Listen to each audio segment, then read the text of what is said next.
Hello guys, welcome back to Lawful Notes. Our today's topic is stipulation as to time. सबसे पहले हम लोग stipulation का मतलब देखेंगे. स्टिपुलेशंस का मतलब होता है कंडीशंस या टर्म्स. ये हम लोग सेक्शन 11 में बात कर रहे हैं of the sale of good act 1930. ठीक है. स्टिपुलेशन एज टू टाइम का मतलब टाइम के रिलेटेड शर्तें, वो क्या कंडीशंस हैं, क्या टर्म्स हैं, उसमें दो मोड्स पढ़ेंगे हम लोग. ठीक है. इसके 2 टाइप्स पढ़ेंगे.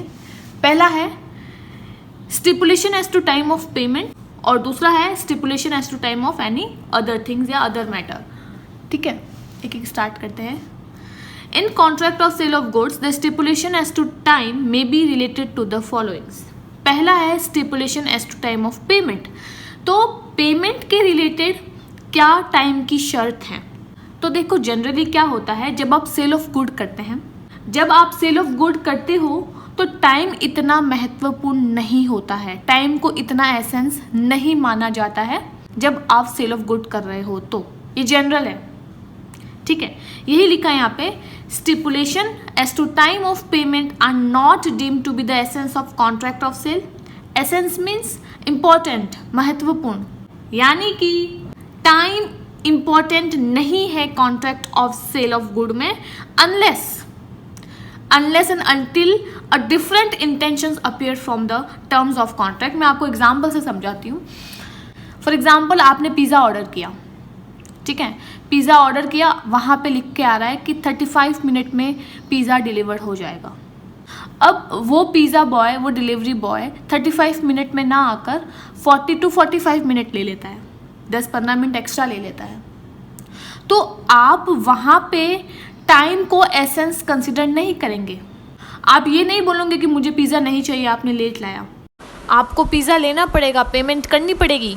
वहाँ पे टाइम की इंपॉर्टेंस नहीं है, टाइम का एसेंस नहीं है. अगर कंडीशन डाली है, यहाँ पे लिखा है unless different intentions appear from the terms of contract, मतलब अगर कॉन्ट्रैक्ट में उसने पहले से स्पेसिफाइड किया हुआ है कि मुझे इस समय ही चाहिए ये प्रोडक्ट. ठीक है. वो अगर नहीं हुआ है तो टाइम हमारा इम्पोर्टेंट नहीं है. ठीक है. तो क्या है जनरल रूल, टाइम कोई इम्पॉर्टेंट शर्त नहीं होती है. ठीक है.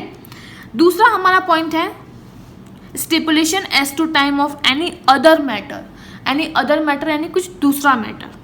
ठीक है. दूसरी चीज़ों में, यानी कि पेमेंट की बात ना करते हुए कोई दूसरी चीज़ भी, जैसे कि डिलीवरी ऑफ गुड्स. यही लिखा है except the stipulation as to time of payment.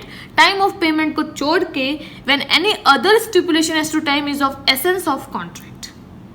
जब कोई दूसरी शर्त टाइम को लेकर वो कॉन्ट्रैक्ट में इंपॉर्टेंट है. देखो क्या होता है, अगर पार्टीज ने म्यूचुअली डिसाइड किया है,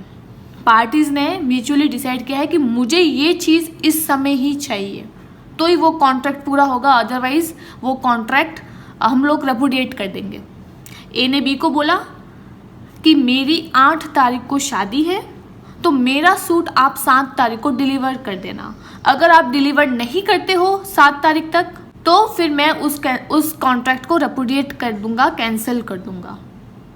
फिर कोई मतलब ही नहीं बनता ना 8, 9, 10 को अगर वो पहुंचा दे सूट को.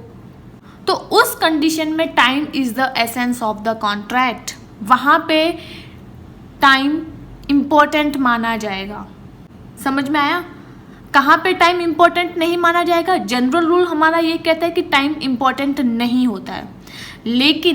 लेकिन अगर पार्टीज़ ने डिसाइड नहीं किया है, तो अगर पार्टीज़ ने डिसाइड किया है कि मुझे इस टाइम पे ये चीज़ चाहिए ही चाहिए, तो आपको वो चीज़ डिलीवर करनी पड़ेगी उसी टाइम पीरियड पे. और अगर आप वो नहीं कर पाते हो तो फिर बायर जो है वो मना कर सकता है, रेपुडिएट कर सकता है, कॉन्ट्रैक्ट को कैंसिल कर सकता है. ओके. ये लिखा है except the stipulation as the time of payment. इसको छोड़ के, पेमेंट को छोड़ के दूसरी चीज़ों में भी whether any other stipulation as to time is of essence of contract. जब कोई दूसरी जो टाइम की शर्त है वो इम्पॉर्टेंट है कॉन्ट्रैक्ट के लिए और कॉन्ट्रैक्ट के टर्म्स पे डिपेंड नहीं है. यहाँ पे पार्टीज के जो क्या म्यूचुअल कंसर्न है, उनका क्या उन्होंने शर्त रखी है, उस पर डिपेंड है. ठीक है. इसीलिए मैंने यहाँ पे लिखा है general rule is that stipulation as to time is never the essence of contract. General rule क्या कहता है कि टाइम कोई इंपॉर्टेंट शर्त नहीं होती है. एग्जाम्पल भी दिया है यहाँ पे. देखो, if the seller fails to deliver the goods at the time fixed, A और बी ने, दोनों पार्टीज ने डिसाइड किया है कि मुझे इस समय, चलो वो कोट वाला एग्जाम्पल ही ले लेते हैं, कि मुझे 7 तारीख को वो कोट डिलीवर करना है, और जो सेलर है वो ऐसा करने में नाकामयाब हो जाता है, वो ऐसा नहीं करता है। There is a breach of condition of contract of sale, तो यहाँ पे जो कॉन्ट्रैक्ट ऑफ सेल की जो कंडीशन थी, जो शर्त थी, उसका भंग हुआ है, ब्रीच हुआ है। कॉन्सिक्वेंटली द बायर में रिफ्यूज टू टेक डिलीवरी, तो यहाँ पे जो बायर है वो मना कर सकता है कि मुझे अब ये डिलीवरी नहीं चाहिए, and treat the contract as repudiated, और उस कॉन्ट्रैक्ट को वो कैंसिल कर सकता है अगर उनके बीच में शर्त हुई है तो।